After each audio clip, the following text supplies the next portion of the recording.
lowest person I've ever met, the meanest guy, the evilest guy I ever met. No compassion, no heart.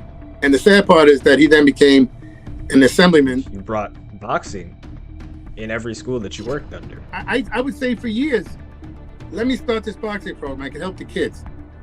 No, you're crazy, right? You did work with the troubled kids, like the kids who were involved in some gang activity. We had the Bloods, the Crips, MS-13. We had them all in school. This one kid, I knew he was part of a big gang. He goes, well, if I don't pass, you're going to get seriously hurt. He's in jail now for killing somebody. Maybe 10 years ago, you got in trouble. The Uniondale School Board tonight is investigating Stephen Solomon. You failed the kid not standing for the Pledge of Allegiance. This was around the time that the whole Colin Kaepernick situation was going on in the NFL. These school teachers, they hated Trump, and they couldn't get to Trump, so I was the closest thing. Let's get this guy. Half of Long Island was for me, and half were against me. Half of them wanted me to get a medal and become the new principal, and half of them wanted to shoot me. And then the school said, resign, or we're going to fire you. Mike Tyson is going to be fighting with Jake Paul. I think Jake Paul is better than most people say he is. I think Tyson's going to hurt him.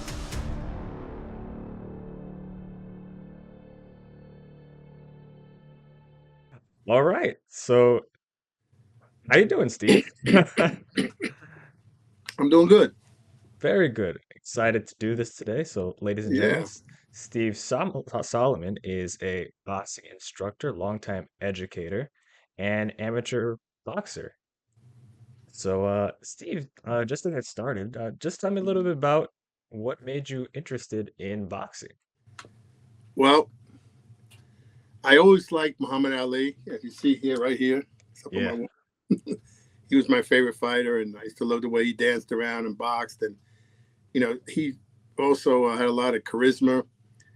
He made me laugh a lot when he would, do his poems and predict a round when he would, knock or beat the guy. So I really liked Muhammad Ali. So I used to always, mess around with boxing and everything like that, slap fight with my friends and such. And then,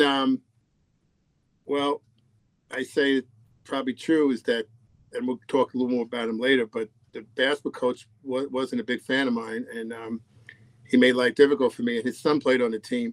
I got along with his son, but his son, thought who he was because his father was the coach. So during a practice one day, a scrimmage, he pushed me and elbowed me, came and gave me a look, and I hit him with a left hook and dropped him. Coach wasn't so happy with me. Again, we'll talk about that later. Anyway, so I say that was the end of my basketball career and the beginning of my boxing career. So when I realized the coach didn't want me on the team anymore, my senior year, I found out that there was a program at Echo Park in West Hempstead run by a Hall of Fame referee, which we've spoken about before when we've done some articles at the Herald, Arthur Mercante. By the way, did you ever look up Arthur Mercante and see his Google his history? Yes, I did. Very famous referee. Very famous referee. Yeah, the Ali Frazier fight in 1971. Yep, probably the fight of the century. He refereed, but he refereed hundreds of fights. People always mimic him. Howard Cosell during the fight he refereed. Frazier is down when Frazier lost to Foreman. That was Mercante refereed that too. So he had a program in Echo Park for youngsters to teach boxing, and that's where I first started. And he was a pretty tough guy, but he was a real good guy, and he taught us how to do the calisthenics and the different boxing exercises, and then he would referee us in the ring. And as a young kid, I remember joking around with him. I said, Mr. Mercante. He said, what? I said, wow, you got to referee Muhammad Ali, George Foreman, Joe Frazier, and now Steve Solomon. How do you feel about that? I used to laugh when I do that. And I tell you, every time I used to see him, he'd tell me to punch him in his stomach as hard as I could, because he was always, even for an older man, he was ripped, had a hard stomach. He always worked out. And we stayed friends many years. And he used to take me to the New York Athletic Club in the city to train. I did some boxing matches for his charity that he would run for fighters that were in need. So that was my start in boxing with Mr. Mercante at the Echo Park. his son is currently a referee now and a friend of mine. Very cool. So, what do you remember about Arthur, and what was his impact on you, as you were getting your start in boxing on Long Island? Well, just the discipline of doing the exercises, being in shape, teaching me fundamentals of boxing, always telling us to be a tiger in the ring and a gentleman out of the ring. And that definitely, I try to emulate his philosophy. So, just a real good guy that I stayed in touch with, and again, was very well known in the boxing world. Gotcha.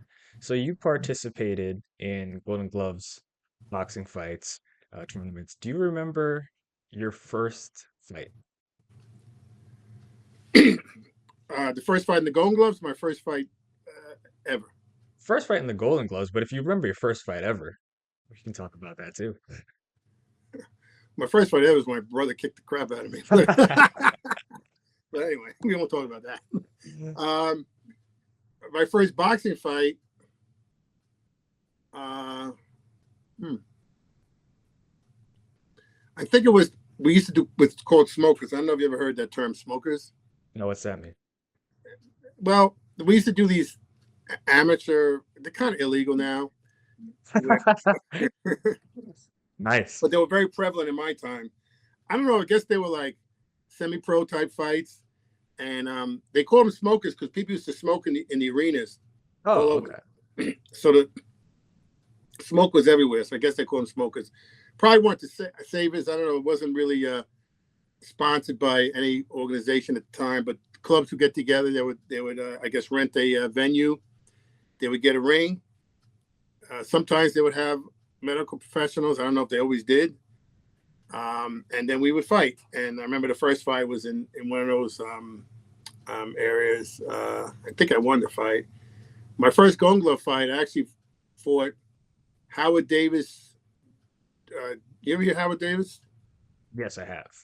Howard Davis Jr. He was a Golden Glove fighter, but his father Howard Davis Sr. used to train people in the gym in Hempstead, and he would actually bring fighters over to where I trained, which was the Time Out Club in Hempstead.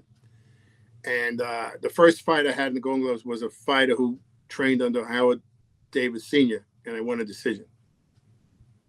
Very cool. So, do you remember how you felt during your first fight? Oh, wonderful.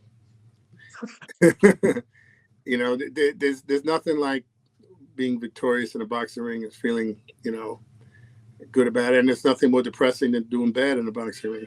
I remember those days too. Okay. So pre-fight, you're not one who gets nervous? Oh, definitely get nervous. I think anyone who says they don't get nervous is stupid or a liar, because someone's in there trying to hurt you, and why wouldn't you get? And nervous, I think, makes you more careful and more aware, and you see better. I remember somebody told me once, they said, was I on drugs when I was boxing? Because they said my eyes dilated a lot. And I said, no, I don't take drugs. It just was out of wanting to see clearly, punches being thrown. The punch that hurts you, the one punch that had my best fight ever in the Golden Gloves. And I remember Johnny Davis was a professional fighter. He was working my corner. And I was doing so good. The guy never touched me. The one shot with 3 seconds left, he hit me. I didn't see the shot. The shot that you don't see is the one that hurts you. I never saw it knock me down. I got up, used the ropes to get me up. I forgot there was a rule, because I'd never been knocked down before, that you have to put your hands up. Otherwise, they stop the fight. So I got up, but I didn't put my hands up. So the ref stopped it. So that was a heartbreaking loss. Yeah. Yeah. So do you remember the first time you ever got knocked out? If you ever got knocked out? Well, I've got knocked down, but thank the good Lord, I never got knocked out. Okay. Okay. So you were lucky. Yeah. I ducked good. Nice. They can't hit you. No. So what was your most memorable fight that you've had? Actually, recently. Really? Just, And for the audience, he's 65 years old, by the way. Yeah, thank the good Lord. I gave me good health, and I work at it too. I always train. I remember even going on vacation with friends, and when everyone was at the bar drinking, I was at the gym working out. And even when I go on vacation, I always find a way to work out and keep in shape, so I've always done that. I've always been drug-free, alcohol-free, never smoked. So I think that all contributes, and thank the good Lord for good genes that I'm still able to box. But I work at it. I work hard at it. I still train hard. Sometimes I think I train harder than some of the young guys that are out there, even the pros. But anyway, just recently, it says be for perseverance, prayers to get answered. I always wanted to win the Golden Gloves and was unable to do so when I was younger. I tried as I got older, but they wouldn't allow me. They said there was an age limit on it. So when I saw recently, they had I saw it online. It said Golden Glove boxing tournament, Chicago Golden Gloves for master fighters, which I am. Wow. So I said, okay, I'm definitely going to enter this because this is what I've been looking for and been waiting my whole life. And as luck would have it, I pretty much train myself, but I have a guy, Steve Abramowitz, in the gym that helps me with the pads sometimes, and he's kind enough to say he'll work the corner for me. He also was an opponent of mine. We fought twice. Did you win? Yes. But in any event, he said he worked the corner. He would go to Chicago. It's not easy to get somebody to go to Chicago with me. So I said, oh, great. That's one of the reasons I went for it. And then 2 or 3 days before we were supposed to leave, he calls me and says, you're not going to believe this. I contacted COVID, and the doctor's not letting me go. I can't go. So my wife is saying, don't go. You're crazy. That's an omen from God not to go. I said, well, it could be also a test from God. Well, how bad do I want it? So I said, I'm going, even though that's another fight, to go there all by yourself and, fly by yourself and then have to do the physical by yourself when everybody else has their trainers and family and people there, and then have nobody to work my corner. But as luck would have it, I overheard someone talking, saying that he works corners for people who don't have a trainer. And he seemed like he knew what he was doing. And next thing you know, he had a guy to tape my hands, and he did a great job working my corner. And thank the good Lord, I was victorious. And I actually, at 65, fulfilled a dream of mine, winning the Golden Gloves. So I say that's my most memorable fight, my last one. Very cool. Very cool. So, I mean, and that's just a testament to good health and just staying active your whole life. And you were able to perform. And This is the shirt, actually. This is the yeah, shirt. And if you see the back, you'll see my name on the back. He has all the competitors. Can you see that? you can see it, but You see my name on the back. He has all the competitors on the back of the shirt. I see the names, but I can't. Oh, It's like at the top of your shirt, all I right. see, You but want me to do it again or no? It doesn't matter. I mean, if you get really close to the camera, but That's all right. we But got anyway, he has all the we got names on the the back idea. of the shirt, and this was the shirt from the Chicago Golden Gloves. Very cool. I mean, that's what made you. I mean, I know your wife was trying to talk you out of it. Sounds like. Yeah. She tried to talk me out of all the fights. I don't know if you remember. Do you ever watch the Rocky movies? Oh yeah, of course. Well, one day we're watching the movie with, I think it was her mother and some family. And I don't know if you remember when Adrian's telling Rocky, you can't go through with this fight. I think he was fighting Mr. T or somebody, or the Russian guy. He said, he's too strong. He's too young. He's too fast for you. You're too old. You're too slow. And my wife turned around and says, that's the same thing I say to Steve every time he fights. So when did you guys? Did she met you and you were boxing? So when did you guys Yes. meet? What? When do we When did you meet? guys? Yeah. Well, I was working in a club at the time called Zachary's, which is now no longer around. It was in East Meadow. I used to work when it was Penrise, then they changed to Zachary's. And that's where we met. And actually, that's why we called our first son Zachary. Oh, very cool. Yeah. Okay. So when did she first see you fight? She hates fights, by the way. She hates boxing. She refuses to watch them. Sometimes I'll make her watch some of my fights, let me know what she thinks. And she doesn't really say too much good about it at all. She doesn't like boxing at all. But one time she had a watch me because we were upstate. And every year, most years, I try to help out, give a kid a dream, where I support that by giving money to them. And then they would train all these guys and train the kids. It's a great program that Bruce Silverglade at Gleason's, who owns Gleason's, works, where if a kid stays out of trouble and has good grades, he'll let them train free at Gleason's gym. And then in the summer, he would take them upstate to train them and have a boxing fight for everybody to watch and people in the community to watch. And we would contribute to train with them and box in the event with them. And he would have a lot of pros there. So one year, my wife came up with my sons. So she had nowhere to go. She was kind of trapped there. So she watched me fight Juan Laporte, which was really a good fight I had. He's another guy in the Hall of Fame, former professional fighter. I've sent you some of the pictures. Yeah. And she saw that fight. But that's the only one that I recall that she saw live. Okay. I've shown her some on tapes, but she don't like to watch it. Isn't that funny? And you guys have been together for 26 years. 26 years. Isn't that funny that what you love the most, she doesn't even like, but it just works out? Yeah, well, she's a great lady and everything, but we don't always have everything in common. But sometimes they say opposites attract. Exactly. So like she likes soap operas and I hate them. And so it's but it works. We've been happily married for 26 years, and she's a great lady. I'm lucky to have her. I always say she and some of my friends say too, she should get the award for what's the award for valor, the Purple Heart, for being married to me. Congratulations. 26 years is nothing to sneeze at. So yeah.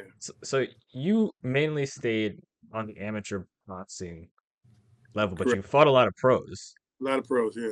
What made you not take the step to pro yourself? Because you definitely could have. Well, you have to really devote yourself 100% if you're going to be a pro. And, I was going to college, doing studies in college, and, it takes a lot of time to study. So my mother would have not been too happy with me. And that's one of my regrets. My mother hated going to the fights, and the few fights she and my stepfather went, it was my worst fights. My best fights they never saw, but whatever it is. But anyway, she would have hated it, and I quite frankly I didn't think I was good enough, and I think that I could have got hurt, and there's a lot of you read all the stories about the time, all those fighters like Sugar Ray Leonard and Berta Duran, all the guys making money, but that's only a handful of fighters. Most fighters didn't get very much money at all.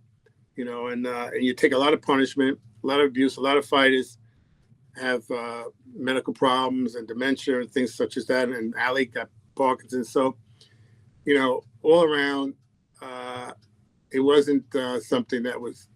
I probably would have loved to do that, but I don't think I would have been more than a club fighter because I'm a heavyweight and I'm not that. I have long arms for amateurs, but I don't know how fighting guys 6'5", 6'6". That are 250, I think it would have been a problem. What are your measurables? I probably would have to be cruiserweight or something and lost some weight. What are your measurables when you were not now, but like when you were in your? Oh, I used to be much bigger. I used to be. I think I showed you a picture when I used to bodybuild. I used to be much bigger. Yeah. And I probably was like 220, and now it's pretty good. I'm probably about 205. So how did you get into bodybuilding? I'm trying to well, you know what? Maybe it's because my brother was 6 foot at 13 years old, and he used to beat me up all the time. And I probably figured, you know what? Let me build my body up so I could be more of a formidable opponent for him when he's beating me up because he was so big. 6 foot at 13. That's huge. What did he get into? He didn't box? No. He I remember as a young kid he used to lift weights a little bit and everything, but he was a good basketball player. And the one time, he used to always tell me he beat me, but at one time he went in the boxing room with me. It was like a track meet because he was running the whole time. But you come from a family of athletes. Your brother, you, and you played basketball. You spoke a little bit about basketball and how that didn't really work out, and you moved to boxing. Talk about kind of like your basketball background. Well, that was my first love. I love basketball. I used to play it all the time. I played it as a young kid. I remember when they had recreation, we used to always have leagues. I played in the PBC. My father used to coach me. I played year after year. I played in North Belmont Basketball League. I remember I was an all-star there. And I played in junior high. I was the captain of the junior high team, and then I played in JV. And I loved it. I remember I used to train all the time. I used to go out to the park, even by myself, 100-degree weather. I'd be the only one out there, just sweating, running, playing basketball, taking layups. And I used to play tennis too. I used to like tennis, but the coach said, "No, you gotta do intramural basketball. You gotta devote everything to basketball." So, and I used to run track as well. So he'd say, "No, you got to everything for basketball," which was wrong, really. But basketball was number one, so I listened to him. And I think back at the time, because I always got along with all my teachers and everything. The coach was the only one I really didn't get along with. And I try to think back why he disliked me, because I was very quiet as a kid, so I definitely could not have said anything to him. I never really spoke that much. I was shy. And I realized back now the reason he disliked me so, and the coach's name is Harvey Weisenberg, is that he asked me to play one summer for his younger kids team, which I was too old for. Basically, he wanted me to cheat, and I didn't want to do that. And I told him no. I didn't realize that you can't tell this guy no. He didn't say anything at the time. He didn't push me when I said no. He just walked away. But I think now that was the, reason. We used to play in the summer games for no reason. He wasn't allowed to coach, so the seniors would coach. He would tell the senior, get him out of the game, take him out of the game. And they would go, why? Well, I don't want him in the game. Why would you even care about a summer school game? Why is he taking me out of the games? Why is he doing that? And then when he coached some of those games, he'd make sure I never played. The only time I would play is when they had a split team, and the other coach was a great guy, was a great player for East Meadow, Bobby DeBonis. He became the coach at Freeport. He used to play me all the time, and I would score 20 points a game easy. But when Weisenberg would coach, I wouldn't play 1 minute. And he would tell me, don't worry about it, don't worry about it. And then when the tryouts came, he actually threw me off the team, said I wasn't good enough. But I was the only guy that school knew that was BS. And the school actually told him that, put him back on the team, which pissed him off, I guess, that they were telling him to put me on the team. And he literally never played me. He would play 4 guys rather than put me in the game. He never played me, but I would get off on just playing good in practice and beating his son in practice. And I love basketball enough that I would play in practice and play in the practice games, whatever summer games I could play. But it broke my heart that I could never play in a game.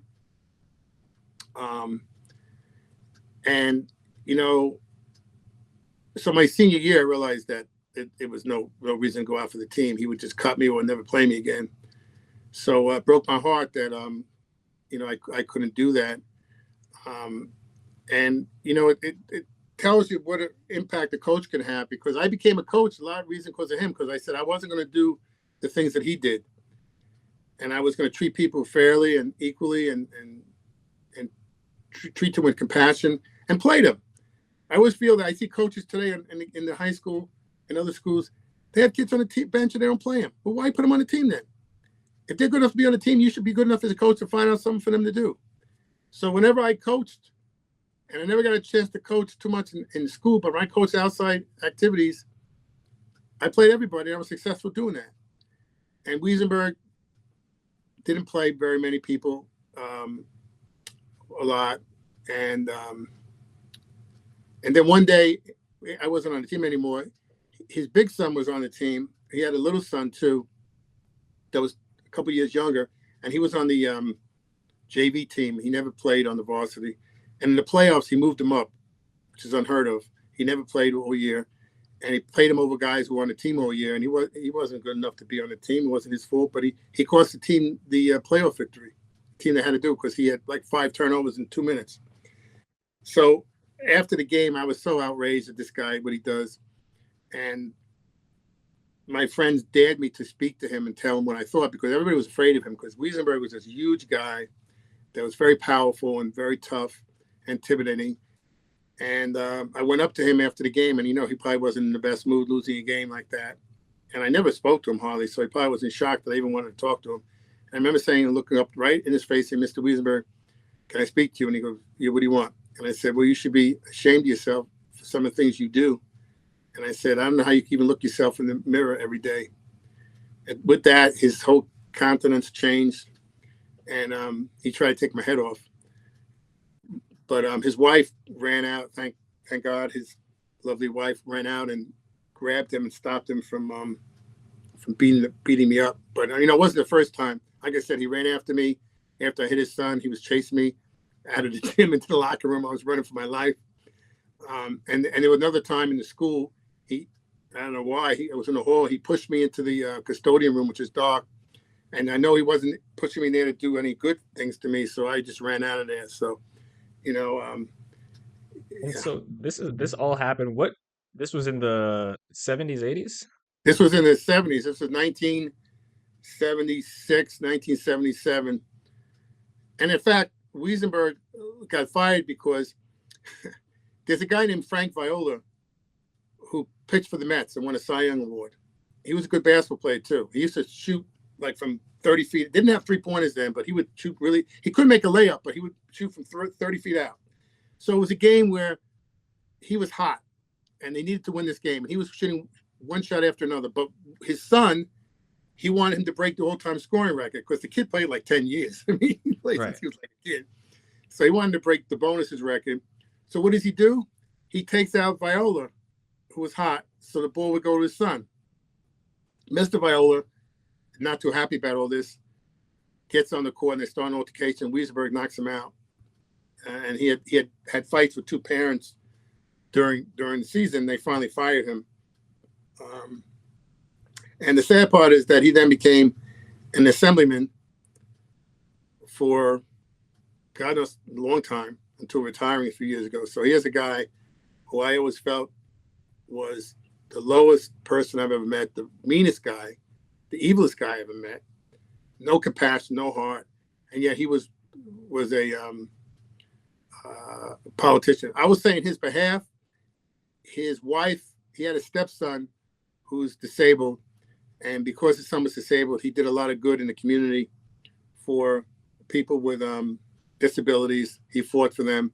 But he made sure everybody knew about it. He always had it publicly, told everybody what good he's doing. He wrote a book on it. He sells books on it, making money from it. He's gone. They did a movie about him, about how great he is. He self promotes himself quite often. In fact, a recreational center in Long Beach complained, it was in the newspaper, that Weisenberg, when he was an assemblyman, told them if they wanted to get money for the community center, they needed to name the recreation center after him. And they explained to him that they don't name the center after people who are still alive. And he said he didn't care. And the guy said he felt that they forced him, blackmailed him basically, telling him he wouldn't get money from the state if he didn't name it after Weisenberg. So, it's unfortunate that he was part of my life. But I know you and I spoke at dinner one time, and you brought up a good point, was that maybe, I always say if God closes one door, he opens another. So maybe if that didn't happen, I say to myself, trying to feel better about the whole incident, that I wouldn't have got involved in boxing as much as I did. And through boxing, there was highs and lows. When you lose, there was losses that felt low. But more importantly, as you've seen, I've worked with a lot of special needs kids and started a program at the high school because they didn't have much for them to do.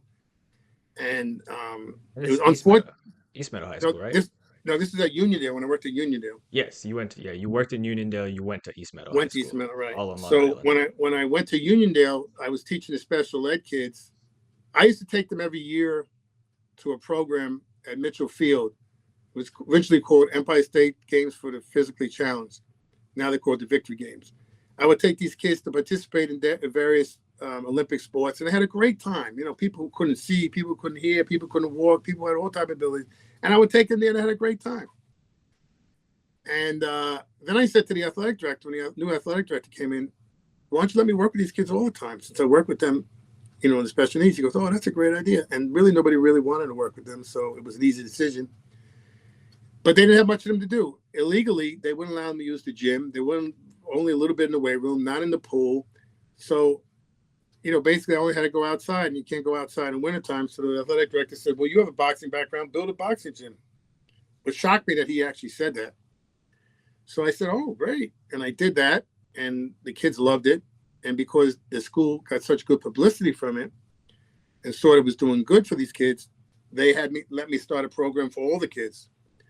I always tell them I want to start, and they said, no, that's going to promote violence. And I said, what do you mean? There's violence in the halls every day. It's not going to promote violence. So at first they gave me all the gang kids. They figured, oh, let's see what happens with this. They were like laughing behind my back, And they saw that there was improvement on the gang kids. So then they let me have everybody. And we had a program at the school, probably the only program that I know about in any school that we had boxing. And I built a makeshift ring. And so I helped a lot of kids. And that also led to JCC hiring me to continue that type of program. I work with the special needs kids. I work with Parkinson's adults and an able-bodied population as well, where my son gets to help me, which is great too, because he now I think knows more than me about training people, and he gives me a lot of great ideas in my class. Very cool, very cool. So so you're now retired, but you still do the one class with the disabled, uh, the Parkinson's, and Yeah, the regular able-bodied people. right. And it's funny because you also have a lot of work done with people with special needs, special needs disabilities, which also Weisenberg also also has work with them as well. And it's funny kind of how you had that clash with him, and he ended up becoming a New York politician, classic politician, and you kind of went your own path, and because of him, you turned to boxing and you did your own thing, and it was it's kind of like two parallels. You guys have been tied together for a long time because he has a lot of impact on the communities that you've worked in. That's a great point. Ironically, I think that if he was never my coach, we probably would have been friends because we have the same interest in helping those disabled kids. Right. You do it a lot more low key though. Yeah, I mean, I always say that, it's nice that people, see them like that, but and I tell you, like I see a lot of people get acknowledged by a lot of boxing associations for get different awards, for good guy award and this award and that award and award. And they've trained maybe one kid that's disabled, and I laugh sometimes, say, oh, they're getting and my name is never mentioned. I never really promoted that much, but I would say that it's nice to be acknowledged by your peers, but more important to be acknowledged by God. So if God sees the good I'm doing, I'll be rewarded well beyond any place here. That's a proper mindset to have. So I wanted to get into kind of your education background because you were an all-around athlete when you were younger. You chose not to go pro. You instead went to school and you became an educator, a teacher. And you were in the schools for 30 years and you brought boxing in every school that you worked under or worked at. So I want to kind of talk about what it was about the environments that you worked at that made you want to bring boxing into those schools. Well, first of all, it's something that I love. Right. And like I said earlier, they didn't have anything for these kids to do. And I had always actually recommended, let me do some boxing. And I tell you, before that, even when I worked at Lawrence Road in the Union School District, it was a middle school. Great principal, Bob Tucker, just passed away. Loved him. Great guy. He said to me, hey, Steve, you want to do boxing? You could do boxing. Because the athletic director, Bill Angiano, he was an idiot. And he would never let me do anything, like think out of the box, like do something different. No, you got to do basketball and football and baseball and softball. Why not do training? Why not do weight training and boxing? So Tucker would say, no, ignore the athletic director and do it. And the athletic director would tell me, ignore the principal, don't do it. So I listened to the principal because he was bigger. and I would I remember there was a big closet, and I got Bally's gym. I don't remember Bally's gym, the old Jack Lane. I was friendly with the manager, and they would throw away all this equipment when they got new equipment. They would throw all this like $1,000 worth of equipment. So I said to him, listen, let me ask you a question. Instead of throwing that equipment away, can you give it to me for my school? Right. So he said, well, as long as you get a letter from the principal stating that if anybody gets injured, we're not responsible. No problem. So Tucker gives me the letter. I set up all these machines, probably had 10 machines worth thousands of dollars in the locker room. And then I got a speed bag, I got a heavy bag, I got a double M bag. And I used to do boxing in the middle school, to the chagrin of the athletic director. But, it helped a lot of people. And sad enough, when I left the middle school, they hired a coach that didn't want the equipment in the locker room. He hired a football coach. He wanted to use it as an extra locker room. And can you believe the athletic director that took over, a guy named Paul Brown, he took all the equipment and threw it in the dumpster. Thousands of dollars worth of equipment. I'm like, oh my God, why would they do something like that? Why would they just bring it to the high school? And I heard they tried to bring it in, they couldn't fit it in. You got to take it apart and put it back together. But instead, they just threw it out. Yeah. So did you ever get a lot of support how much support did you get from the schools that you worked at when it came to implementing boxing? Was it always kind of, half and half? Some people liked it, some people did it, because, schools nowadays, especially, they look at things like boxing and physical sports, and they always say what you just said.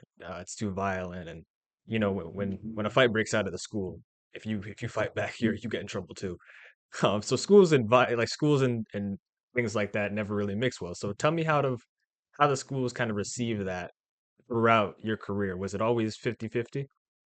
Now it was 99-1 against. No, they hated it. And they would, I would say for years, let me start this boxing program. I can help the kids. No, you're crazy, right? In every school? Every school, because they worry about the insurance risk. Mm. But school has like $1 million umbrella policies for, football, basketball. It would cover boxing too. It would cover all that. So then, you know what? I just changed the word. Instead of calling boxing, I called it self-defense. And then everybody loved it. But it was the same thing. Optics. Yeah. So they would hate, boxing. And then when I was at the high school, I just told you, when they saw I did good for the special needs and they got good publicity, some of which I showed you the videos. Yeah. They let me do it with the whole school, and they got good publicity for that. So they liked that. But they told me, okay, Mr. Solomon, you could do the boxing, but you're the only one that can spar with all the kids because we trust you. So only you spar with the kids. Well, come on. So they couldn't spar with each other. No, but in reality, come on, I can't spar with every kid every day. I mean, I'm not the youngest guy in the world, and I was doing that. I'm saying I'm killing myself here. No, you know what? I'm gonna get these face-saving headgears they were coming out with. Everybody had a mouthpiece. I'm gonna ref everything. If anyone gets too many punches in, I'll stop it. And I'm gonna have them box each other because they're not gonna have fun just boxing me. And You up. Yeah. And I always told everybody, if anyone gets hurt, you got hurt on the track outside. You got to keep the program going. Thank God there was nothing, other than a bloody nose here and there. Nothing really bad happened. So I used to run tournaments for the kids and to bring their parents in. And we used to be downstairs in the dungeon area, right? It was almost like the Fight Club. And did you ever see the movie The Fight Club? Yeah. It was almost like Fight Club, and we'd have fights and everything like that. So one day the athletic director calls me up, the one who said it's okay to do the boxing, John Jefferson.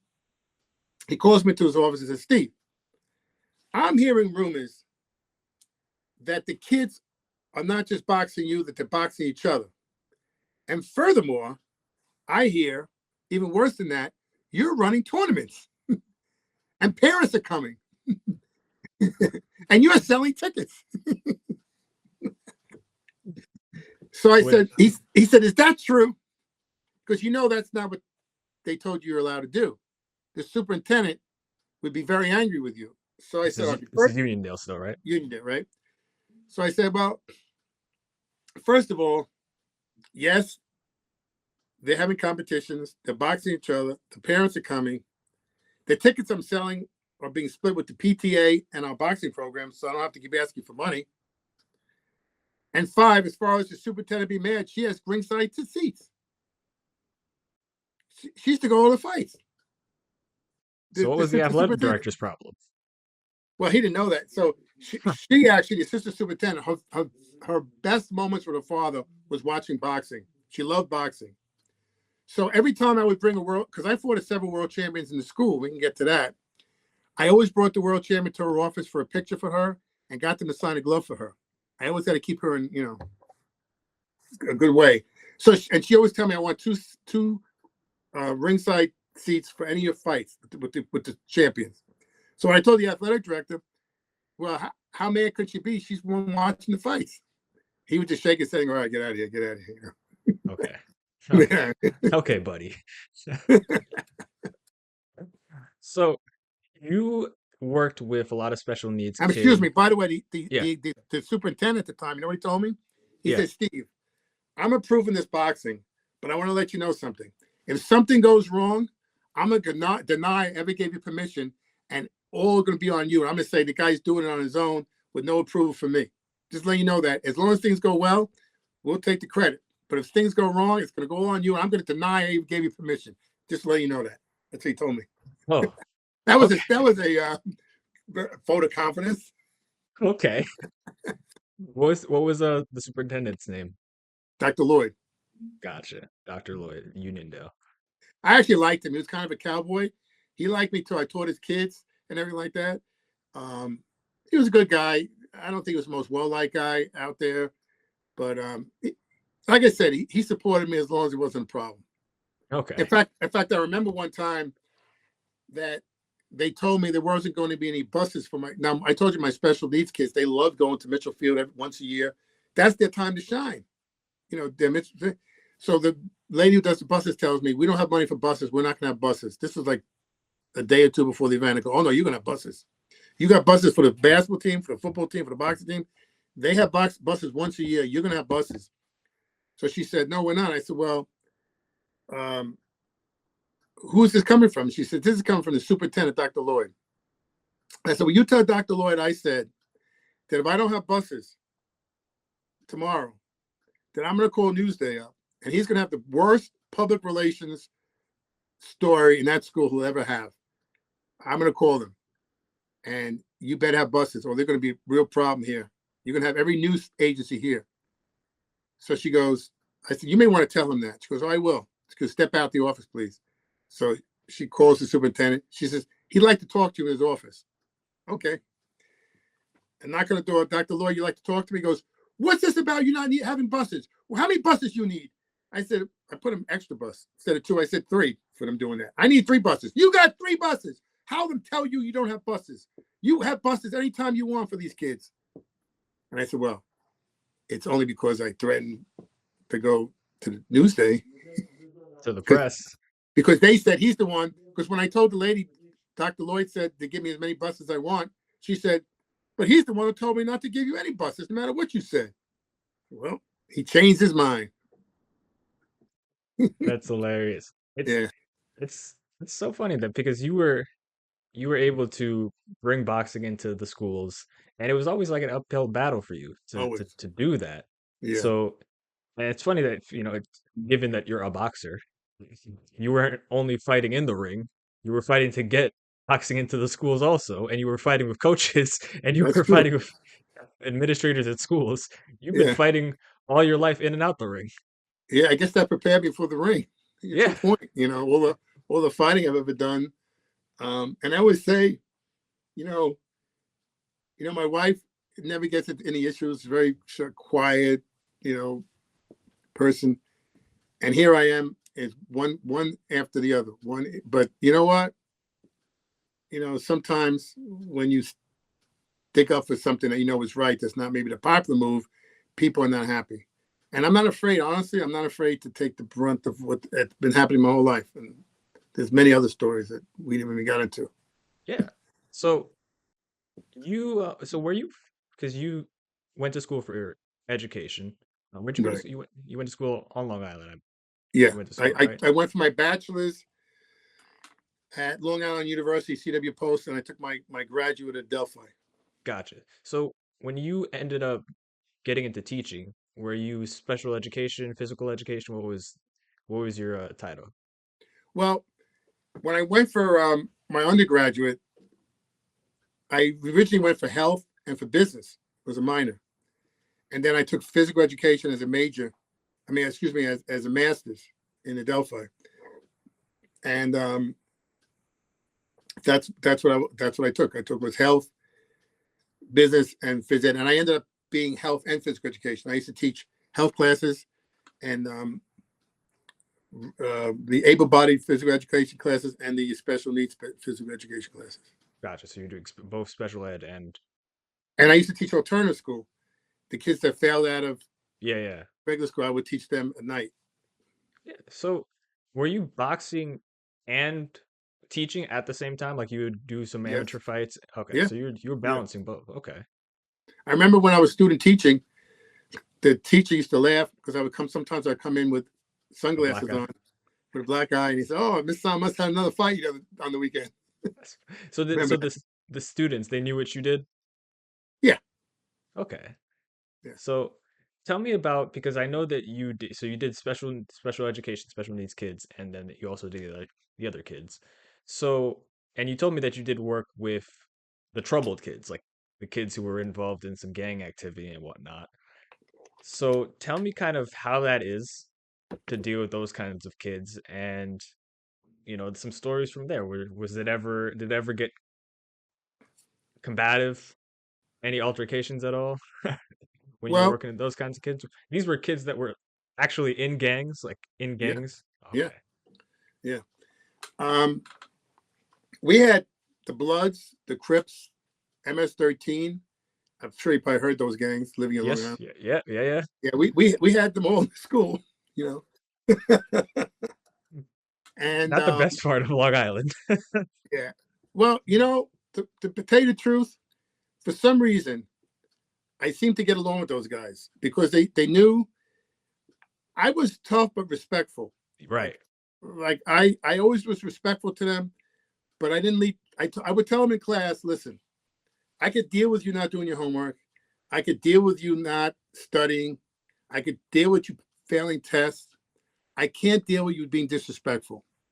And would tell them that in life, you're going to go a lot further. Now, remember my speeches I've given them now. I haven't done it in a few years. With respect and courtesy than your health grade or your science grade or your geometry grade. You're going to go a lot further the way you act as a human being, compassionate and loving and being spiritual than any grade you're going to get here. So I said, you're going to get graded as part of your health for civics. And that's the thing that I feel schools are missing.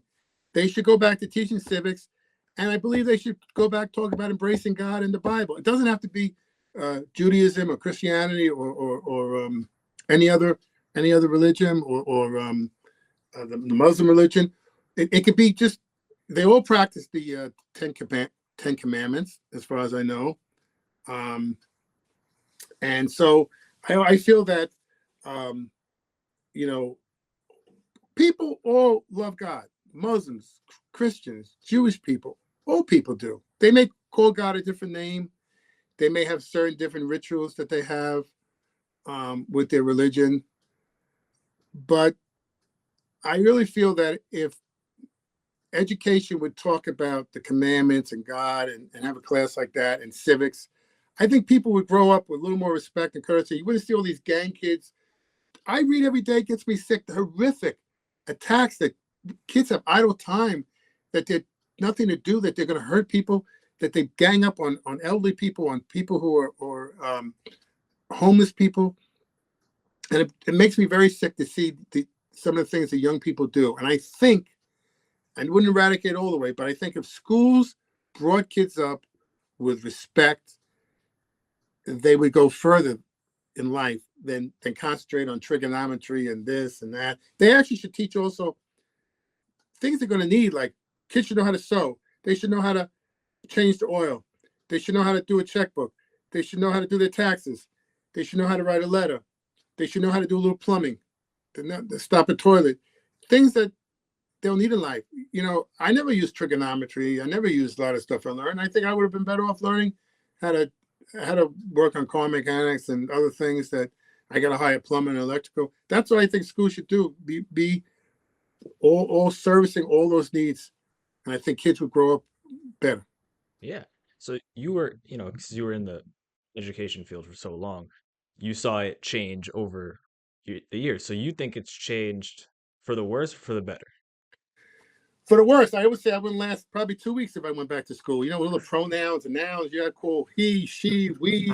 I don't know what you call. Oh, you called me the wrong name. I'm going to go to the principal about you. And he did that. And you used the wrong bathroom. And that, what bathroom I'm supposed to use and all that. I said, I'd probably be up on charges within a week. Oh my goodness. I really would. I really would. You know, I'll tell you a funny story too. It Yeah. managed just when it came out. But sometimes, you know, they say, oh, the book says to do this. The teacher book. Sometimes you got to throw the book out. You got to do things in your heart we know is right. Here's a class. I taught the special needs and health too, occasionally. So I had a special needs health class, right? So I knew this one dude didn't belong there. He didn't seem like there was anything, like he wasn't autistic like the other kids or other problems. He looked like he just was like problem kid, you know, like had issues. Right. So the kids would complain to me that he was stealing their lunch money. He was threatening to beat them up if they didn't give him the lunch money. They wanted me to talk to him. So I brought the kid aside. So listen, is it true that you're taking these kids' lunch money? Yeah. You got a problem with that? I said, yeah, I do have a problem with that. You got to stop doing that. You can't be taking them. What are you going to do about it? Well, you know, we're going to have a problem. He goes, you ain't going to do, and he started cursing. You ain't going to do shit about it. You ain't going to do nothing about it. And I knew this guy, didn't belong there. So I said, hey, I don't remember his name. Whatever. I'll call him Tony. Hey, Tony, can we talk outside? Step outside? So we step outside. I said, Tony, listen, this is my class. This ain't your class. I make the rules, not you. He goes, bullshit. He says, this is my class. And he goes, and I can kick your ass if I want to. Oh. So I said, why don't you try it right now? Why don't you hit me right now and see what happens? He goes, oh, you're setting me up. You're setting me up so when I beat you up, you're going to tell everybody and get me thrown out of school. I said, trust me, I'm a boxing coach. If you beat me up, I ain't going to tell nobody. It's going to stay between me and you. Don't worry about that. I'm not setting you up. He goes, yeah, there's cameras all over the hallway. I go, oh yeah, you're right. But there's no cameras in the classroom. Get in the classroom. So now I'm setting up the desk in a ring, but I'm making like a square ring. In the classroom. Huh? Yeah, in the classroom. You're setting up. In the classroom. I'm setting up. And I had a couple of, teacher assistants because it was a special needs class. And they're like, what are you doing, Miss Solomon? Oh, I'm making a ring. You're making a ring? What are you doing? I go, well, Tony and I are going to have a boxing match. They go, Mr. Solomon, what? And honestly, I'm saying to myself, I hope this doesn't pan out because this could work really good, or this could get me in a lot of trouble. Now, as the boxing coach, I had closets back there where I had all these boxing gloves back there. So I'm making the ring, and this kid, Tony, because I don't know his name, is looking. And then I go out in the closet, I give him the boxing gloves, and I give him the boxing gloves. He goes, what's this? I said, well, we got to decide who runs this class.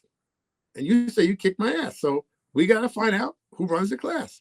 So put the gloves on. And inside I'm saying, I hope you don't go through this because I'm going to have a really hard time trying to explain me boxing this kid in the classroom. And if something goes wrong, I'm saying, God, please. This guy said, no. The whole time you're setting it up. Well, I'm setting the whole thing up, Yeah. So I give him the gloves. He looks at me. He goes, you crazy, man. You crazy. What do you mean? We got to decide this. I ain't fighting you. I go, oh, you're not fighting me. Oh, but you just told me you were going to kick my ass. You have your chance. So you're scared. All this bluff. Called his bluff. Thank God he didn't go for it. So I said, okay, now that you see now that I run this class and you ain't taking the money anymore because then we're going to have to go through this and this time I'm going to make you fight. He goes, yes, sir. And that ended that. But a couple of weeks later, he mugged an old guy and put him in jail. So he was out of the class anyway. Wow. Yeah. Was that the worst? So was that the worst thing a kid that you had ever did? No, I had another kid that in the alternative school that he was. I tell you the truth.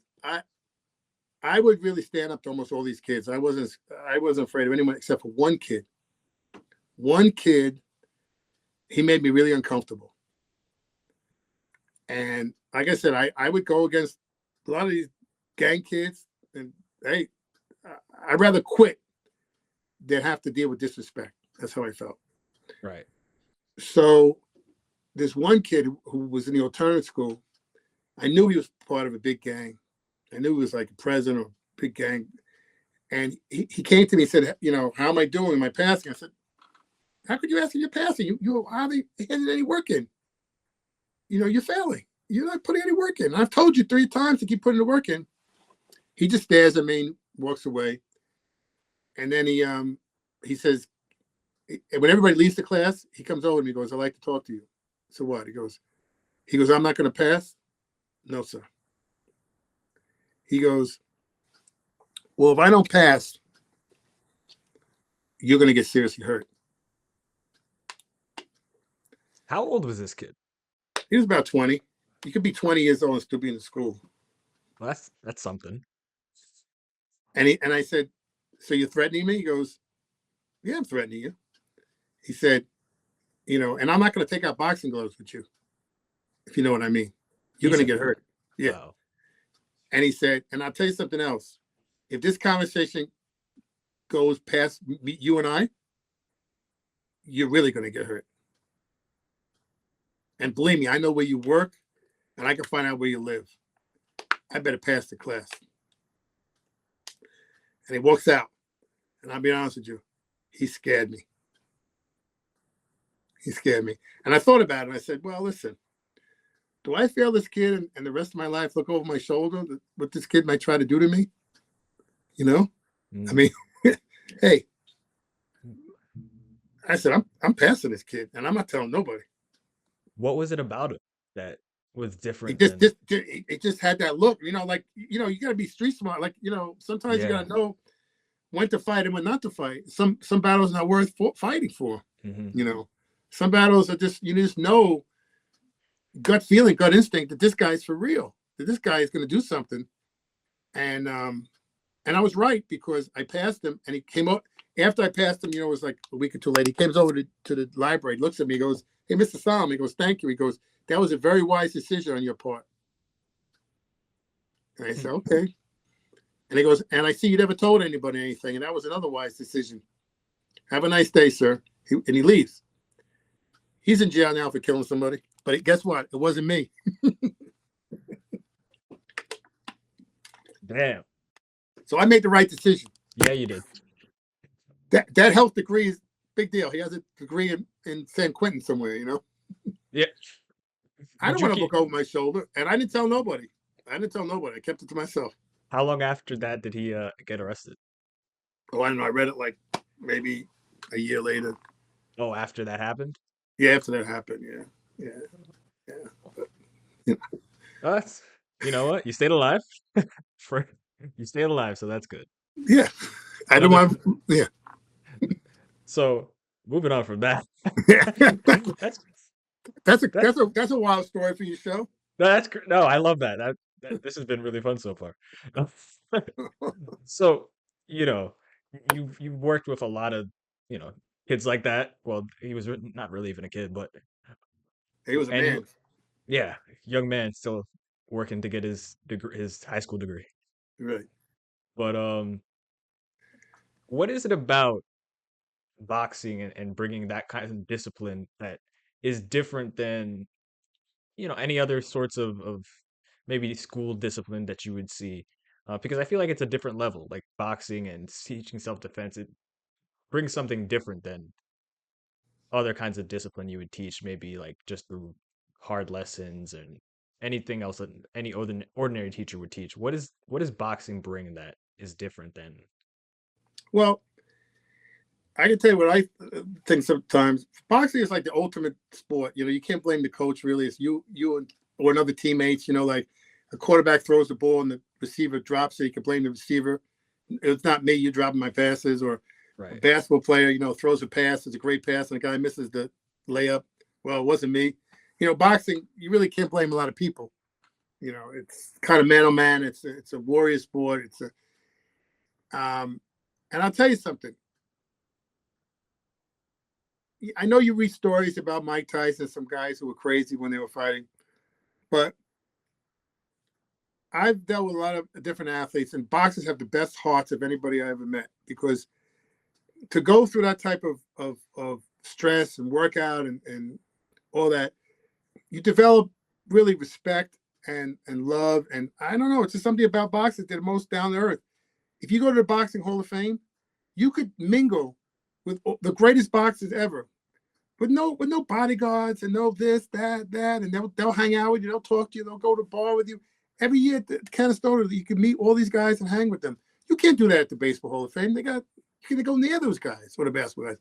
Boxing, most of them, they were never like a lot of the athletes today. They're pampered and they're given special treatment, and they grow up with a sense of that they think that they're better than others. Entitlement. Yeah, entitlement. Very good word. And they grow up with this sense of entitlement, and a lot of them become very like greedy, I think, and also spoiled, and also prima donnas. Oh, I'm not playing today, because my knuckle's bad, or I got this throw and that. Boxers are brought up more with toughness, but they weren't pampered. They weren't prima donnas. They go. It's like they're fought up many times in the street. I call the School of Hard Knocks. I mean, I went to CW Post at Delphi, but we went to School of Hard Knocks, and it develops more person was more down to earth, and I think a better person that can handle life better, and I see a lot of people that have never dealt with adversity, and then when something bad happens, they fall apart. Well, sometimes dealing with adversity a little bit throughout your life makes you stronger and be able to deal with things when they happen. And I think that if you could deal with boxing somebody that wants to take your head off, well, everything in life should be much easier. It shouldn't be that hard. So when I had battles with administrators and different lawsuits and all those things, I said, well, this is not as bad if I was in a ring with a guy who wants to take my head off. So I use it at that perspective, And I always feel that if you feel you're doing right, and even if you don't feel, if you have faith in God and you pray to God, that I think God many times, if you're sincere, will look out for you. Right. And I want to talk about another kind of battle that you had. Yeah. So I think this was maybe 10 years ago. You got in trouble. You got in trouble with the school for a Facebook post about you saying that 10 years prior to the post, you failed the kid because he didn't kneel, or he was not standing for the Pledge of Allegiance. So this was a Facebook post you posted about how you did it 10 years prior, correct? Correct. So if you want to kind of tell me about that situation, what happened there? Well, and I never told you about a situation I had prior to that where I battled with the school, which, believe it or not, it was a black school that was discriminating against black people. Oh, let's go into that. Wait, let's go into that. What happened there? That's kind of unique, right? Yeah. I know I told you also I was the union rep of the school. Yeah, you were the union rep for the school. Yeah. So you were fighting for everybody. You were fighting for everybody. Yeah, so I fought a lot of battles, And sometimes you're not the most popular guy in the school because you're fighting administration. Right. And they take it out on you, but it's your job. I would get administrators pissed at me all the time, but that's my job to fight for them. Right. But they would be mad at me. It is what it is, right? It is what it is. All right. You know what? You're the one to stick up for them, though. That's the teachers. So there was a white Italian. The school was, now it's probably, what I hear, 75 union is probably 75% Hispanic and 25% black. Yeah, for those who don't know, Uniondale on Long Island, most people think it's a pretty white area, but it's diversified.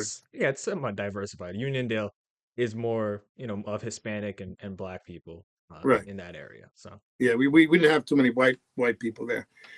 And now, like I said, so when I was there, it was probably like 60 or 70% black and 30% Hispanic. And now what I've been told is it kind of went the other way. There's a lot of influx of Hispanics in the area. But anyway, the athletic director, Bill Anziano, is Italian and white. And and his best friend was the assistant superintendent who's black, Eustace Thompson. I used to call him Useless Thompson. So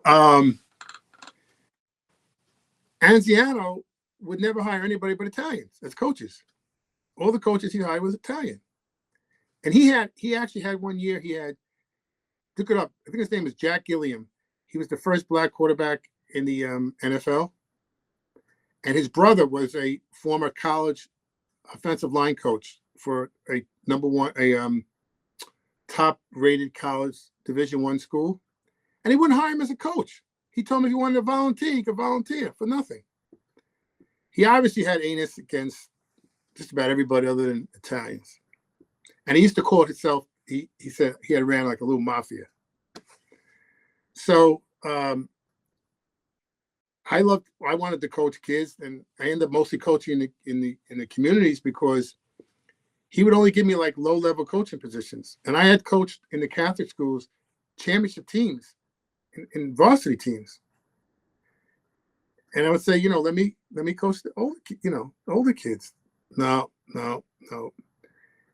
And then one day, and he wouldn't hire this friend of mine, this teacher. She only worked as a sub, as a teacher. She should have been hired. Vita Williams, black lady. He wouldn't hire her. He wouldn't hire any Hispanic or black or Jewish, which I am. And then one day, someone told me, he heard him say, he goes, regarding to me, he goes, I'm not gonna hire that guy wants me. I'm not gonna hire that Jew bastard to work for me. So I said, okay, now. And then in the meeting, when I brought it up in the meeting, he refused to denounce it. I said, can you please tell people you're not anti-Semitic? And he said, no comment. He wouldn't even deny it.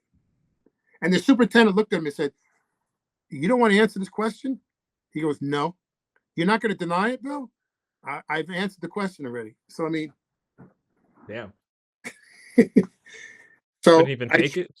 Huh? He couldn't even fake it. No. So I tried as best I could to work it out with the school and say, this guy is a racist. This guy shouldn't be making decisions based on people. And nobody would help me. I mean, went everywhere. And I went to him. I said, Bill, you can't act like this. I remember slamming my hand on the table, go, you can't be doing this. And I said, I'm going to take you to court if I have to. And so I went to the EEOC by myself with no lawyer and everything like that. It took 2 years to do the investigation because 9/11 happened. They lost a lot of their records, but thank God I had records saved, and they had records saved in Washington. And after 2-year investigation, the EEOC ruled in my favor and said that everything and 8 counts that the school had discriminated against me and various other ethnic groups, and had harassed me. They had harassed me terribly with the lawsuit. They had done the worst things possible to anybody they did to me. So you can imagine a guy bring a lawsuit, a union rep, all that stuff, and they transferred me. They had the principal, who was a total racist principal. He was a black Muslim that hated Jews, and he said it outright. He also said it. He said that told the kids outright, publicly told the kids not to trust white people, because telling the black kids not to trust white teachers or white cops because they're going to beat them up and throw them in jail, and to get a job so he would never have to work for the white man. Telling black kids that, impressionable black kids. That's not That's not a good thing for a principal to be doing. Right. Especially when half the teachers are white. How are they going to feel toward them? That was the type of atmosphere they had, and the EOC ruled against the district and everything. Every count that I was right on, all that. So the good thing about it is they changed the hiring practices. Vita Williams, the black lady, got hired. They started hiring Hispanic people. They started hiring black people. But Steve Solomon, they were going to kill. So that's the background. Yeah. So they transferred me to elementary school, which I never taught and knew anything about. They harassed me. We can go that another podcast. So many bad things they did to me. And I realized then that I thought that people who are educators that go to school and get degrees would care about kids, but they didn't, because they were willing to torture little kids just to get to me. And I thought that was sick, but that's for another day. But so believe it or not, eventually a lot of these people, because of the suit brought attention to them, they retired because they were embarrassed by some of the things they were doing. And over time, the school started to like me again and respect me because I was getting now all this good publicity for all the programs I was doing. And I got like an award for being a hero teacher for all the work I did for minority kids and for disabled kids and all that. So now the district was reaping the awards. Things were going great. Things were better. And of course, that wouldn't last. And then you got in trouble again. Then I got in trouble again. That's when you bring up to the pledge. Yeah. So if you want to talk about that situation, because this was a post you made on Facebook, and this was around the time that the whole Colin Kaepernick situation was going on in the NFL, Yeah. and some kids didn't want to stand up for the Pledge of Allegiance. So tell me about this post and what happened in this situation that the Okay. school had to get you in trouble. Well, the truth is, I used to always have a flip phone. Okay. I blame my wife for this problem because she was embarrassed for me always being around with a flip phone. So she said, "You got to get in."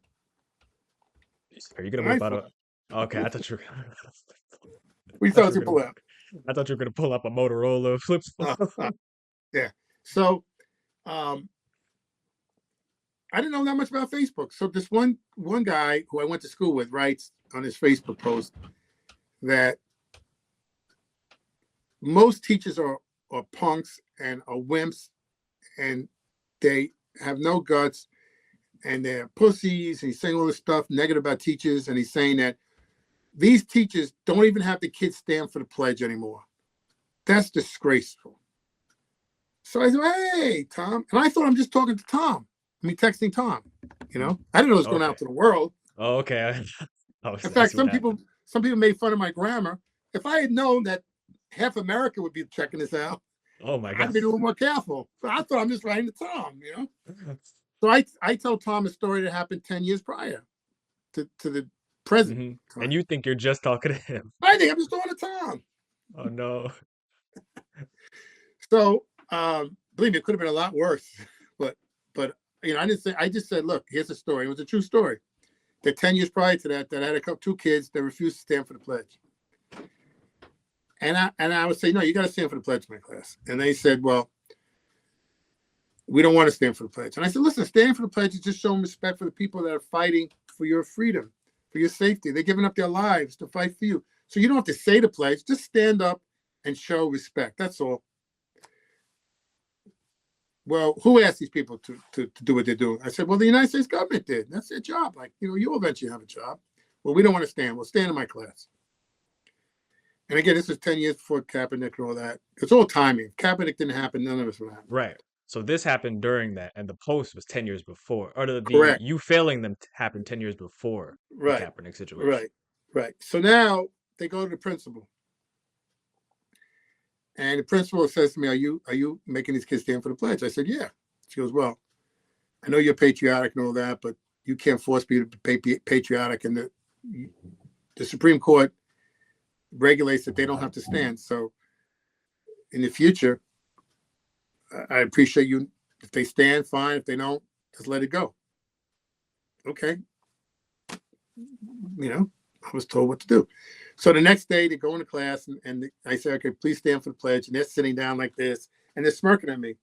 And they say in front of the whole class, hey, Mr. Solomon, I heard the principal chastise you about making us stand for the pledge and heard you got in a lot of trouble. Like, laughing at me. And I said, I didn't get in trouble. I'm still here teaching. I didn't get in any trouble. I wasn't chastised. Well, she told you that we don't have to stand for the pledge. And I see all the kids looking, all the kids in the class and everything. And I had a safe face too, So right. I said, well, that's correct. But what makes America great is you don't have to stand and I don't have to pass you. And whoo. So I said in the post that God must have a sense of humor because these kids legitimately ended up with a 63 and 63 is not passing. 65 is passing. Now, right. most of the time I would pass kids if they're trying, and the good kids at 63. I've always looked to try to pass kids. So I'm not trying to fail. But no. They're not going to pass. So I said that under normal circumstance, I wrote, they would have passed. But they failed. And I said, ironically, which never happens, they came back the next year, both of them, there was 2 of the health teachers in my class in the same period where people have to stand for the pledge. And what are the odds of that? So now I'm curious, and I told them that they failed because they got to be better people. They got to be more respectful. They not only would they didn't stand for the pledge, they disrespected me, they disrespected the class, the parents when it came. So I was curious the next year when I said everybody stand for the pledge. I said those 2 suckers were the first up. That's the words I used. The 2 suckers were the first up, and I thought that was funny. But you know what? They learned a lesson, a better lesson than passing hell. Well, it seems that somebody saw that post. I don't know how, who, wow, and sent it to the principal. So now I get called in to a meeting with the principal, and shocks me. I thought maybe it was a union thing, you know. And he says, he throws this down. He says, read this and tell me if you wrote it. And I'm looking to let him go, how did this guy get this? So I'm reading it, and he goes, okay, did you finish reading? I said, yes, sir. And he goes, did you write that? Yes, sir. He goes, well, we have a big problem. What's the problem? He goes, well, Steve, it says here that you failed these kids for not standing for the pledge. You violated their rights. You know, that's a big, big problem.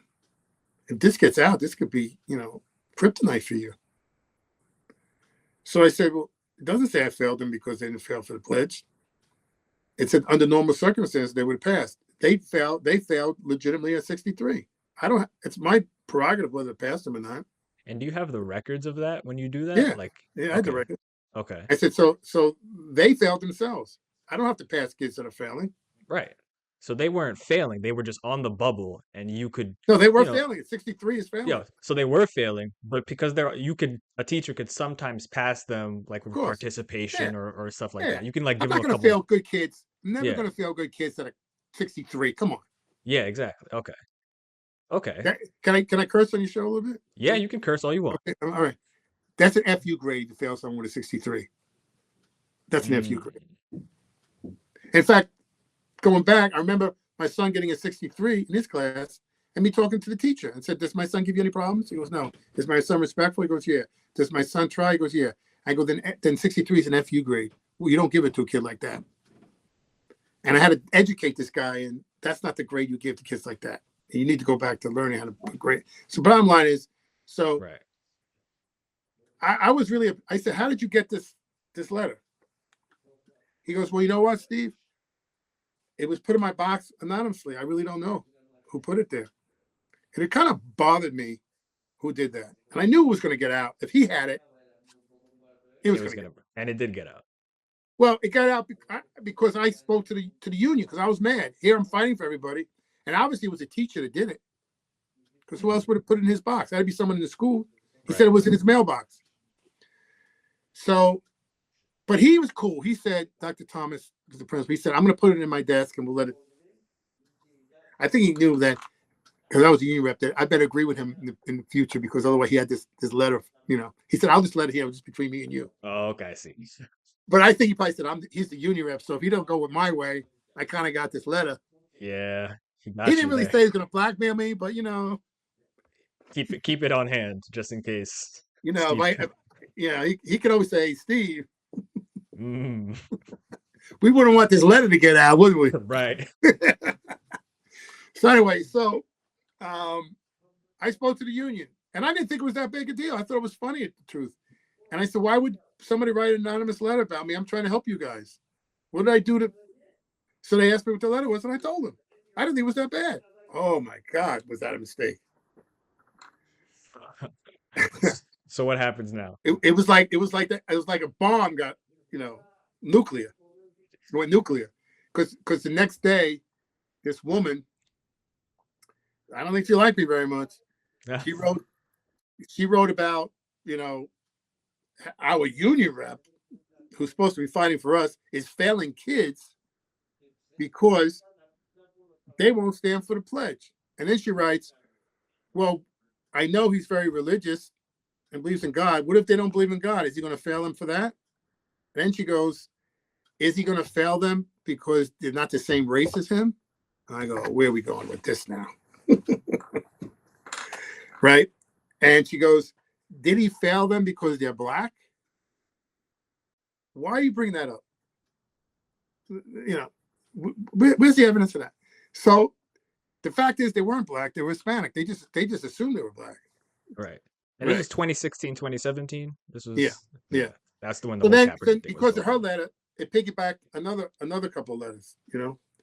One woman was in my defense, but she only wrote it to me. She goes, Steve was like you know, wasn't even serious. He was joking. It was like, you know, he wasn't even you know, he was and I tried to explain to everybody that I was talking about a funny situation, and he goes, no, you called the kids suckers. It's just a joke. You know, it's not, it was, come on. I've been there.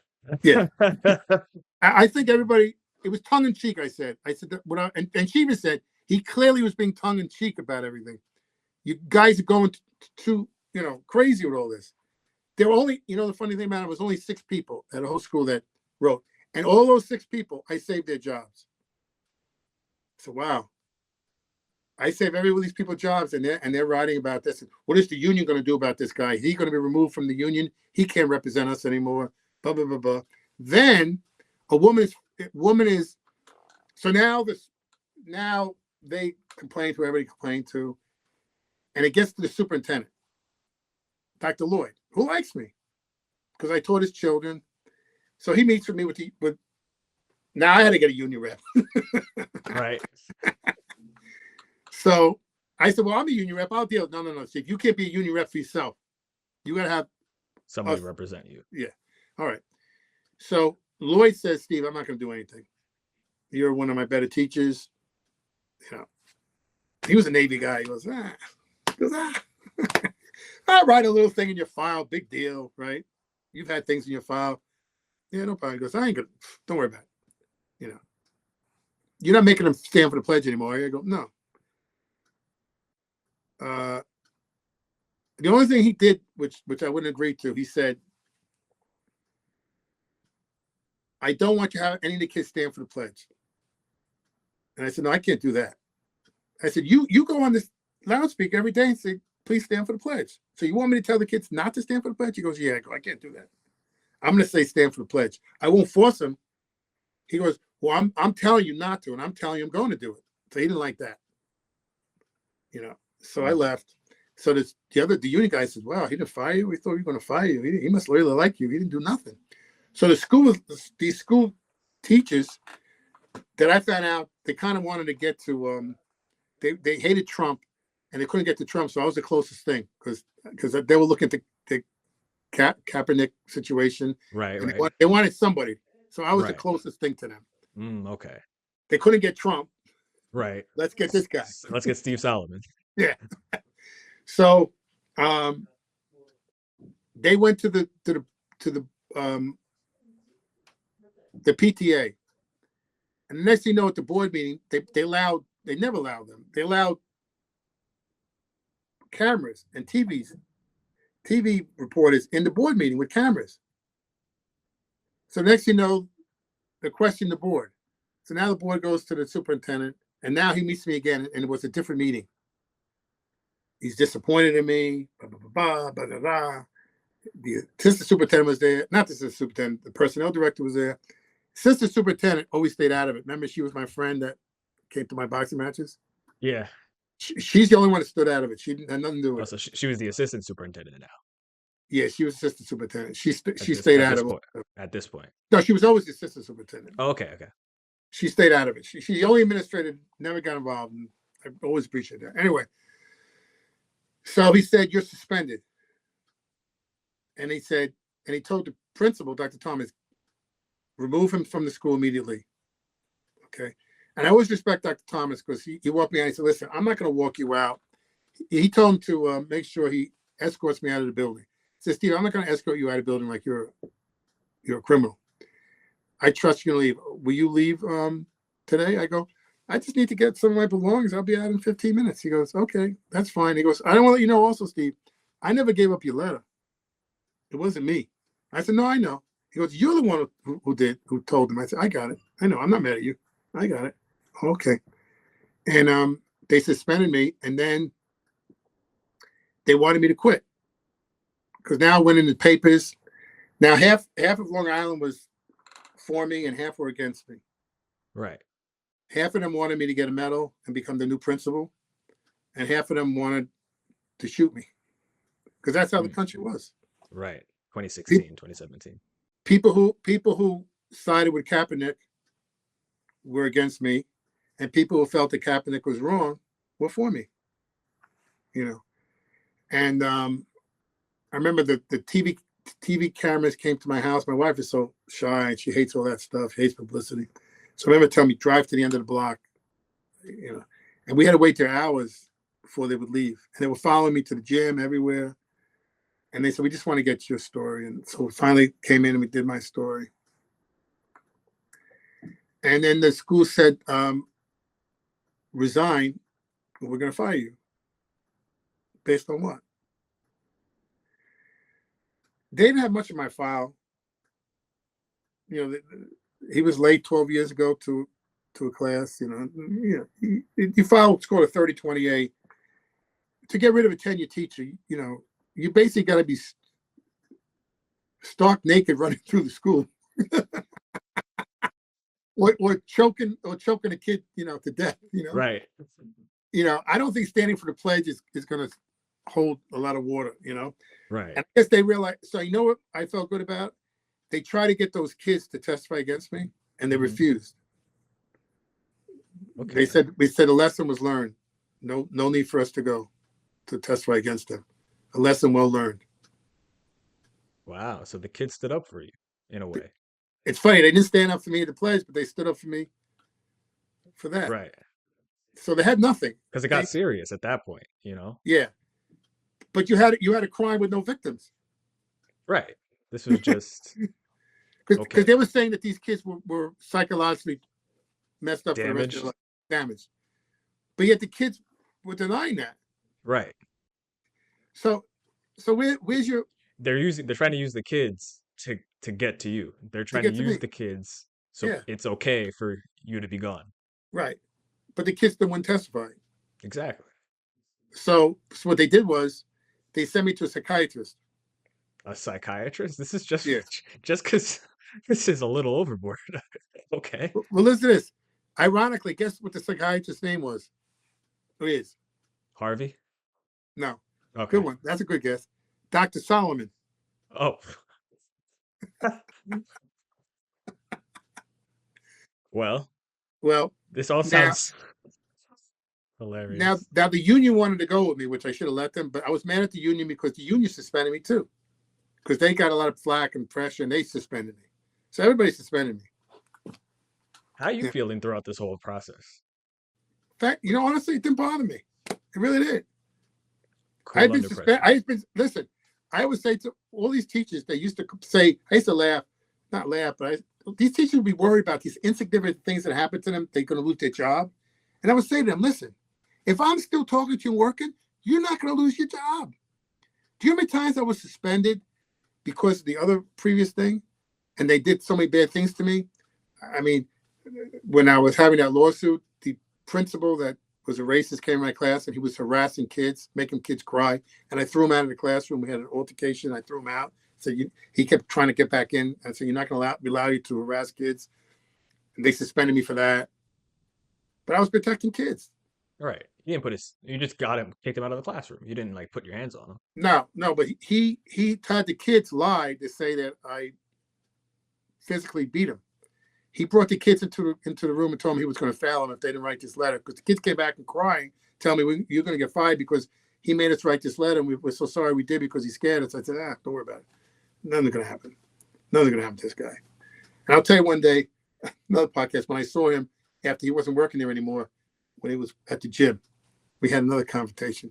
But he finally, so he got me suspended, but I had all these letters that he wrote about racist remarks that were signed by the kids for my football team at the Lawrence Road middle school. Mhm. And I brought him to the superintendent and said, either fire this man or these letters are going to the press. So he got fired.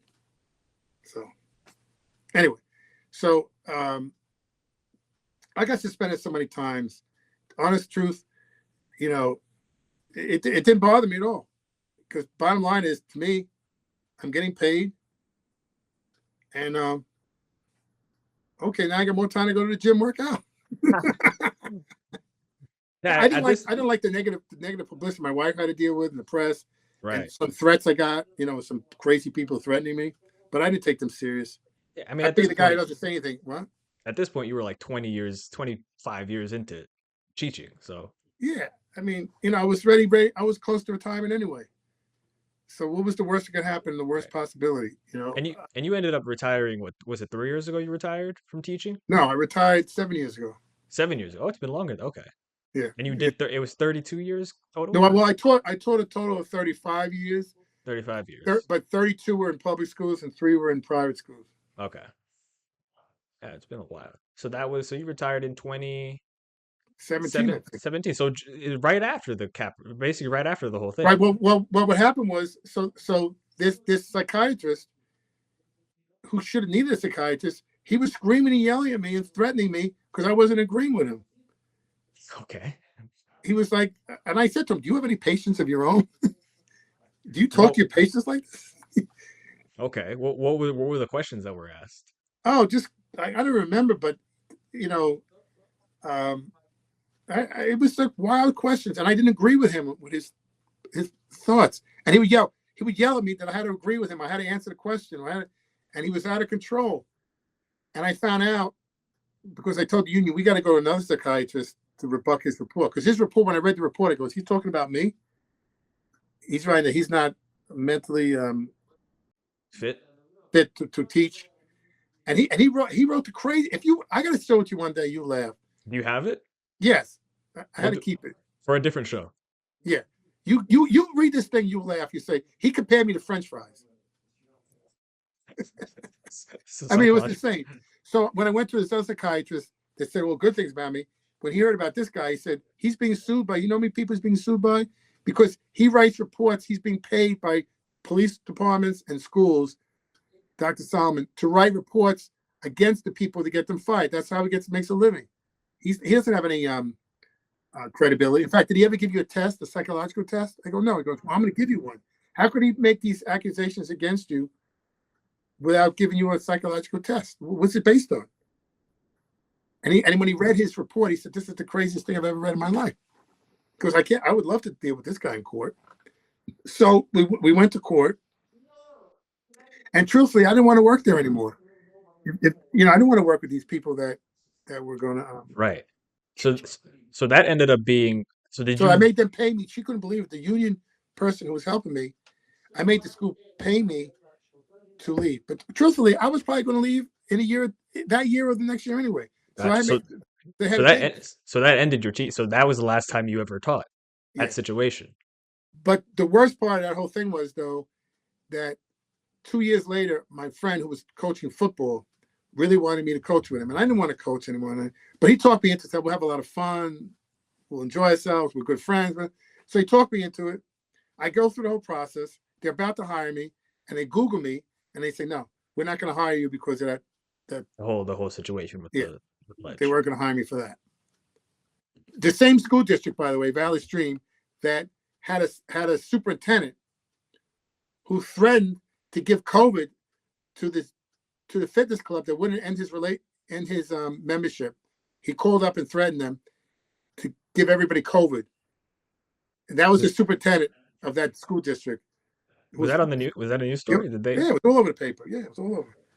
So it was okay for them to keep the superintendent who threatened to kill people, but the guy who made people stand for the pledge was not capable of coaching. Wow. That's amazing. That's incredible. I mean, so after you ended up not going back to this, so were you upset that you couldn't?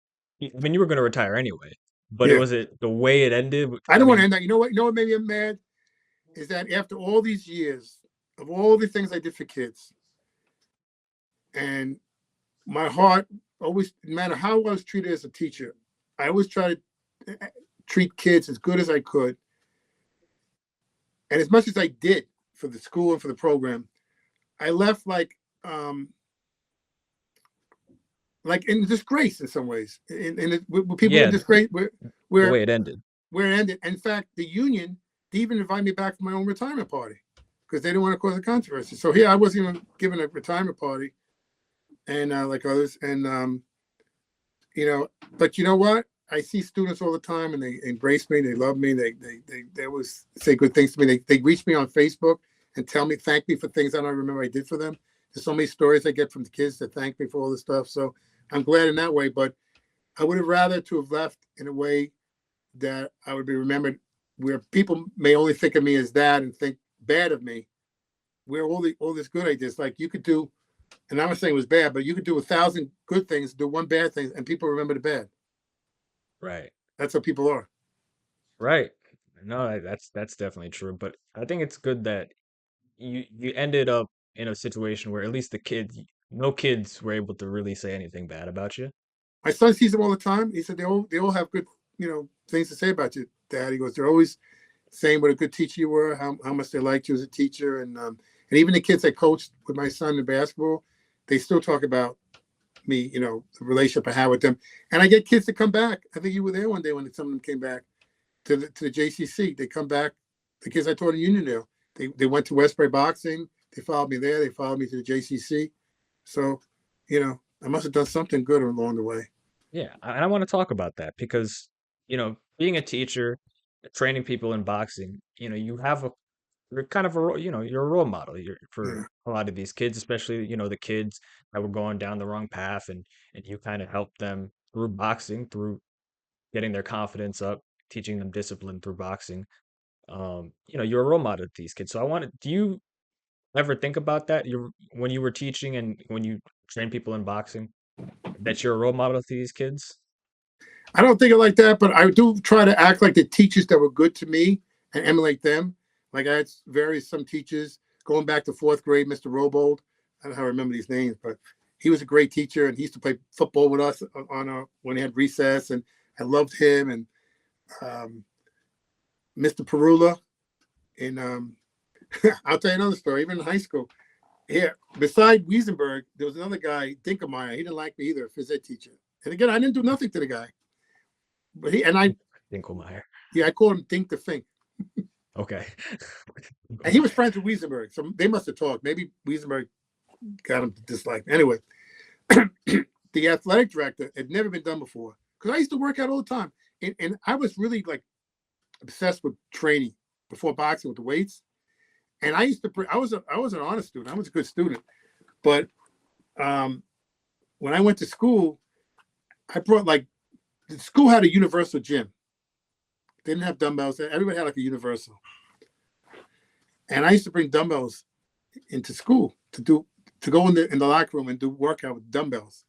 So I'd bring in heavy dumbbells into school, and I used to work out. They allowed you on your free periods to work out, go to the gym class, and I'd go to the gym class and work out. And I would even work out on my lunch period and then eat in my social studies. I was on a student for one class, social studies, and he would let me eat my sandwich in there. And I would do that. And Mr. Kostanek, I loved him. He was the baseball coach, athletic director. He gave me the key to the gym. Who gives a kid a key to the gym? So now Mr. Dinkelmeyer, he had told me, I don't know why I did it. He said, if you want to train the other gym teachers classes, they want you, that's their business. You're not going to train in my gym class. Why? He showed me a picture of Arnold Schwarzenegger. Okay. It was not a lot of people knew him at the time. It was 1970s. And he said, you're going to look just like him. And I was a good kid. And I would never say anything bad, but here's a guy, Dinkelmeyer, was not a good role model as a phys ed teacher. He was very fat, out of shape. He was a terrible teacher. He would just throw out balls and never teach, stay in his office and work on his wrestling plays. And I said to myself, I'd rather look like Schwarzenegger than you, but I didn't say it. And he said to me, the way you're going, you're going to look like Schwarzenegger. And I said, good. And he goes, you should be outside with the rest of the kids instead of working out here all the time. I said, Mr. Dinkelmeyer, all the kids outside there, all they're doing is smoking pot. I don't want to do that. Because, well, you're not going to work out in my class. So then Costa gives me the key. You know, he took the key from me when he found out. He goes, how'd you get this key? I go, the athletic director. That's not true. That's not true. I said, well, it is true. You could ask him. He goes, well, I don't care if it's true or not. Even if it is true, I'm taking the key. And he grabs the key from me. He took my key from me. He's a phys ed guy. He should be promoting fitness. He's not letting you get in the gym. Not getting me in the gym. But that just shows you how some teachers just. But here's the best part. Mr. Perula, who I love, my biology teacher, his room was right opposite the gym. Now, when my friend Larry Tyner, who I got into working out, who, by the way, he used to be picked on a lot. I used to help him because I felt, when being picked on. I said, Larry, you're a big guy. Turn that fat into muscle, and nobody will mess with you. You know, come work out with me. We'll work out together. So I started kind of a club. He started working out. Another kid, this guy, Joe Churko, I still stay in touch with on Facebook. He started working out. So Mr. Perula, he had worked out years ago. He saw what we were doing. I said, come join us. He goes, yeah, you don't mind? Yeah, come join us. So he would work out with us too. We thought it was cool having the teacher work out with us too after school, you know? He loved it. So when Dinkelmeyer took my key, Perula told me, listen, he ain't taking my key. I have a key. Whenever you want to go to the gym, just knock on my door. It's right across from my hall, and I'll open it for you. And he's not taking my key. So I would just knock on Perula's door, and Dinkelmeyer would always say, how do you get in here? I go, Mr. Perula let me in. Oh. Nothing's Huh? So I wanted to talk about this because a lot of what made you kind of play into the role of a role model for these kids sounds like it was the fact that you had a lot of people not treat you the way Yeah, one would want to be treated. Yeah. Did you have somebody that did you have a voice to look up to when that kind of stuff would happen to you? Who did you Say that turn? again? Did Did you I have have like who did you turn to when like people weren't treating you right when you were younger? Well, you know, my mom, who's loving, wonderful lady, everything, was very similar to my wife in a way that she was very like demure and shy and not a fighter, you know. Her best way is always make peace and turn the other cheek, which is good sometimes, but you need someone to fight. And my father, for whatever the reason, I said everybody was afraid of Weisenberg when my ordeals. And he was afraid. I guess he didn't fight for me. I always, my stepfather, I felt more in common with. When my mother remarried, my stepfather, Paul, was my hero. Did your parents divorce or did he pass? Yeah, they divorced. Okay. No, they divorced when I was in high school. And my mother started dating this guy, Paul Boucher, who became my hero, and was my father until he passed away for 40 years. Well, stepfather, but I really call him dad. He called me son, I called him dad. Because he always told me, take the step out of stepson. And I took the step out of stepfather. He actually wanted me to change my name to Boucher, but my father was alive at the time, and I didn't want to hurt him, so I didn't do it. Okay, so it wasn't a bad relationship with your biological father. No, not bad, but I didn't respect him as much as I respected my stepfather, who had more in common with me. He was into working out. Father wasn't. He knew me better than anybody, even my mother. He understood me. He clicked with me, and he got me. And he was a great guy, and he would fight for me. He was a fighter. He was a Marine. He would have fought. In fact, he tried to fight write letters against Weisenberg when we were together. I remember he wrote to Newsday about him. They never did anything with it. He was a great guy, and I wish he was around when a lot of this was happening. You know, I didn't really have a lot of people, to be honest with you. My brother, I didn't really have a close relationship with him. I think he feels bad about that. He kind of supported Weisenberg until Weisenberg cursed him out one day. He wanted to stay on the team because he was hurt, and he told me he could be an assistant coach. And then one day he goes to the bench and says, Bruce, I never heard a teacher curse before. I said, Bruce, get the fuck off the bench. And, you know, Bruce realized then what a nut Weisenberg was to do that to a kid who wanted to stay on and help. So my brother really didn't help me. And I wasn't as religious as a kid then as I am now, where, you know, I turned to the Lord. So I guess God always kind of watched over for me, but I didn't really have a lot of role models and mentors that really were there for me I guess I suffered alone a lot. My mother was caring and loving, but not a fighter. At a college, I had a professor, Steve Hock. I think Hockman was his name. He was a great professor. I always try to emulate my classes the way he taught. He was a great role model. I remember how great a teacher he was. So I had a few good teachers along the way, but never a guy that really I felt like I could talk to, that could help me, would deal with the stuff. But it was a different era too. People were more quiet then.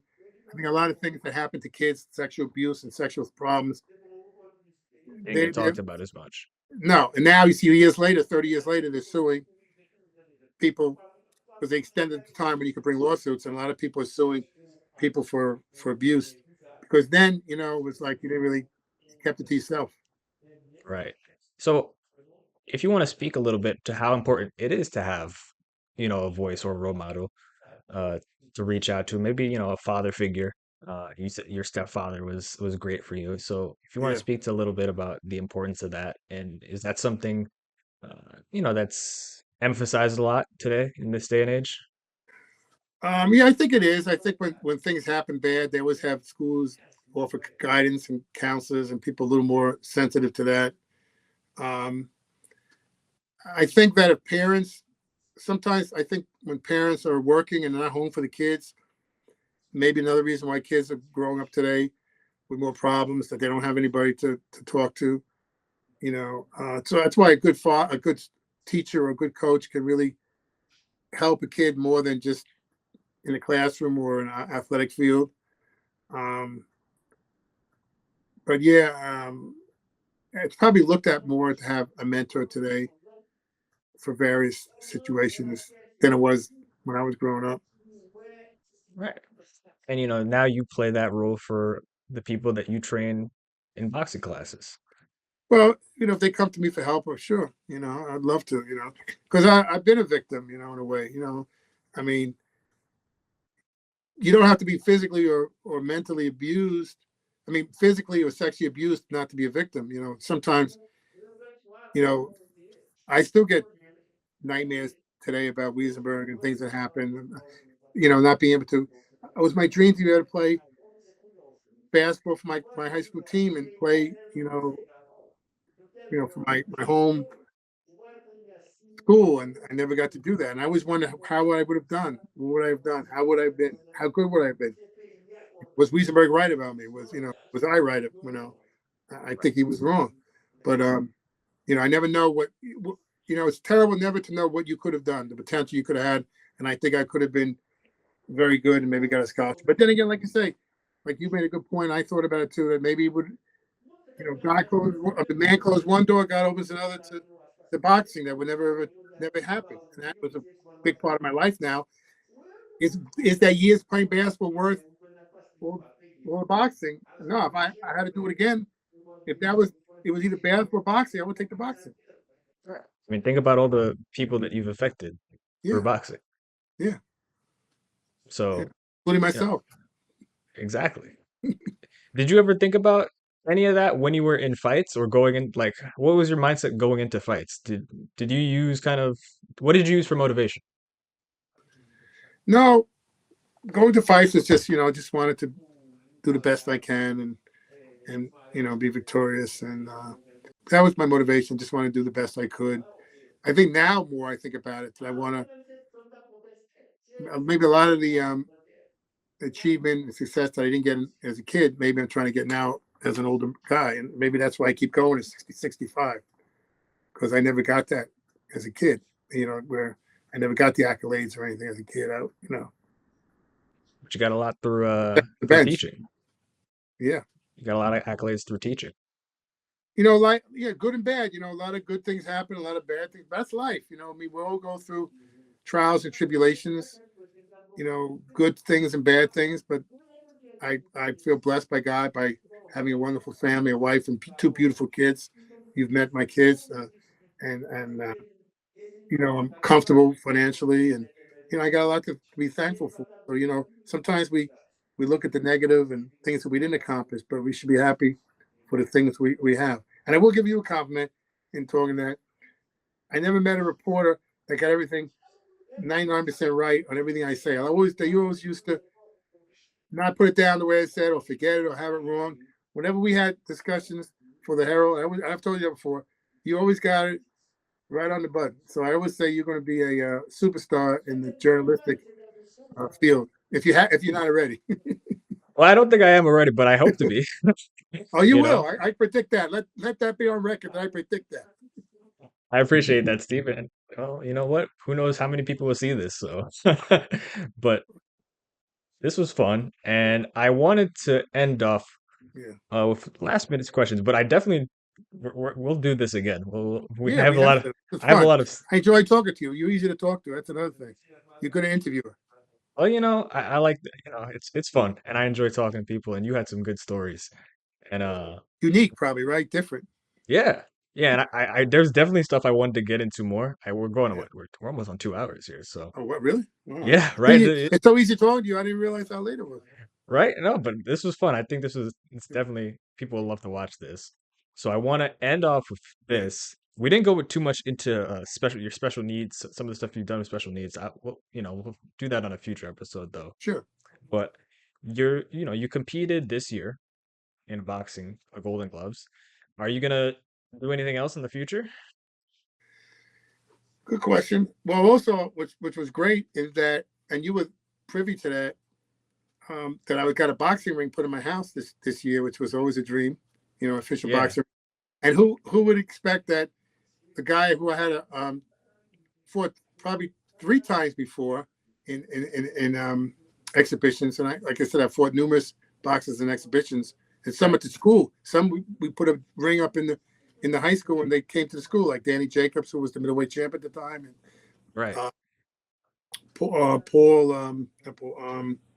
what's his name? Uh, I gotta forget his name.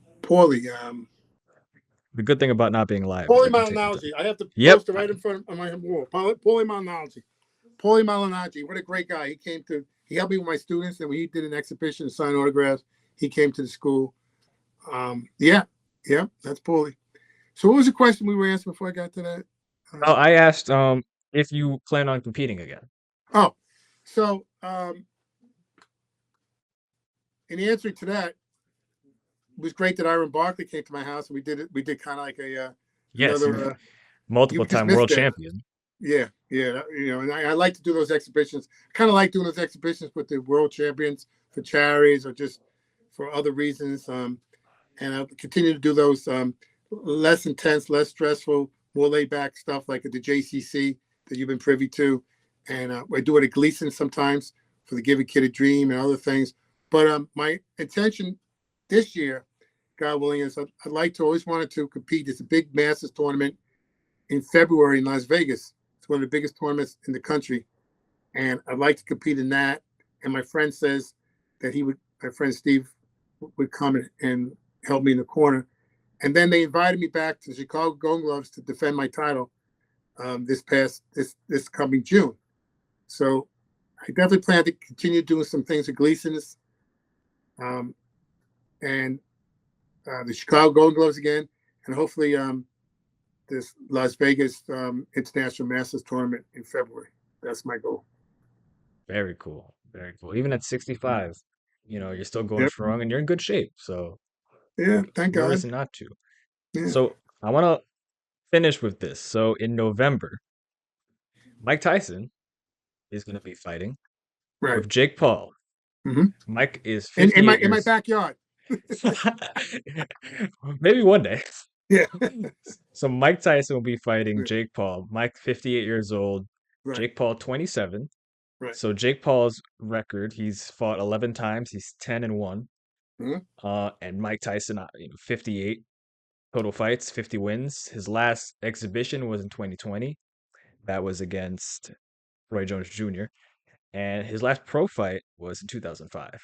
So what are your predictions and what do you think about that whole fight as a whole? What do you think about Jake Paul and Mike Tyson actually getting into it? And what do you think about Jake Paul, if you have any opinions on him? Well, I think Jake Paul is better than most people say he is because I've seen him fight, and I think that he's improved a lot as a fighter. He's got a lot of good trainers around him, and he's no joke. I don't think he's a joke. They call him the YouTube champion, all that, YouTube sensation. So I think he's better than people think.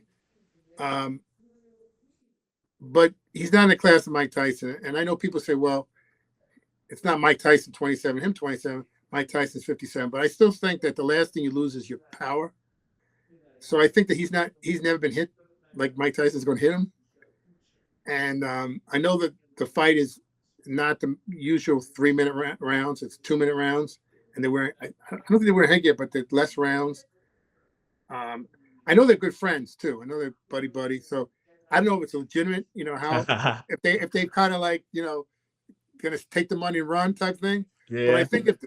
But I think Tyson's got a little too much pride for that. So I think that if the fight's on the level, I think Tyson's gonna hurt him. I think Tyson would probably TKO or knock out if it's legit. I just don't think that he's good for for the level he's at, but Mike Tyson's on a very higher level. This guy was the former world champion, and not just a regular fighter. He was a spectacular knockout fighter with a lot of power. And I think if Mike paces himself, I don't see this kid beating Mike Tyson.